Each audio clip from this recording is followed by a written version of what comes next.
আচ্ছা, গরমকাল তো মোটামুটি পড়ে গেছে, আর এই গরমকালের সময় কিন্তু বেশি রিচ খাবার খেতে ভালোও লাগে না। আর এই সময় যদি একটু হালকা আর পাতলা যদি মাছের ঝোল হয় তাহলে কেমন লাগে। তবে এই রেসিপিটা হচ্ছে আমার মায়ের কাছ থেকেই হচ্ছে শেখা রান্নাটা। এখানে হচ্ছে আমি রুই মাছ নিয়ে নিয়েছি, 500-র বেশি একটু মাছ রয়েছে। তো মাছের মধ্যে হচ্ছে ভালো করে নুন হলুদ মাখিয়ে মাছটা হচ্ছে একটু কড়া করেই ভেজে নেবো।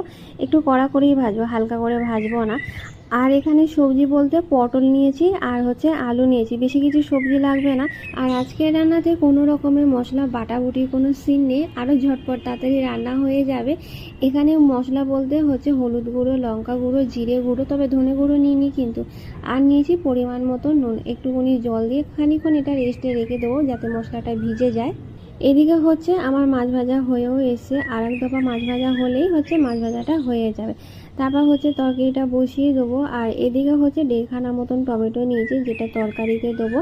আর এদিকে কড়ার মধ্যে পরিমাণ মতন তেল দিয়ে একটাই শুকনো লঙ্কা দিয়েছি, তারপর দিয়েছি হচ্ছে 5 ফোড়ন। তারপর হচ্ছে কাটা আলুগুলো দিয়ে খানিকক্ষণ ভেজে নিয়ে তারপর দিয়ে দেবো কেটে রাখা পটলটা। এটা হচ্ছে খানিকক্ষণ ভেজে নেবো, তবে বেশি ভাজবো না, একদম হালকা করে। তারপর দিয়ে দেবো হচ্ছে গুলে রাখা মশলাটা, যেটা হচ্ছে জলে খানিকক্ষণের জন্য ভিজিয়ে রেখেছিলাম। এবার দিয়ে দেবো কেটে রাখা টমেটোটা, আর দিয়ে দেবো হচ্ছে বেশ কটা কাঁচা লঙ্কা। তো তরকারিটা একটু ঝাল ঝাল হবে, তবে খুব বেশি না।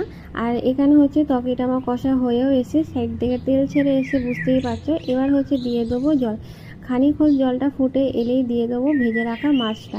আরও খানিকক্ষণ হচ্ছে ফুটিয়ে নেবো, তারপর দিয়ে দেবো হচ্ছে ভেজে রাখা জিরে গুঁড়ো, যেটা হচ্ছে আমি তোমাদের দেখাতে ভুলে গেছি। তো ওটা নর্মাল ভাজা জিরে গুঁড়ো হচ্ছে তরকারিতে আমি ব্যবহার করেছি। ভাজা জিরে গুঁড়োটা দিয়ে আর 1 মিনিট ফোটালেই কিন্তু তরকারিটা হয়ে যাবে।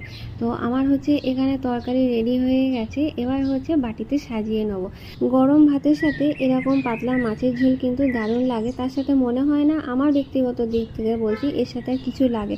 তবে আমি প্লেটে সাজানোর জন্য নিয়েছিলাম হচ্ছে 1 পিস মাছ ভাজা, আর ছিল মাছের ডিম, তো সেটাও নিয়ে নিয়েছি।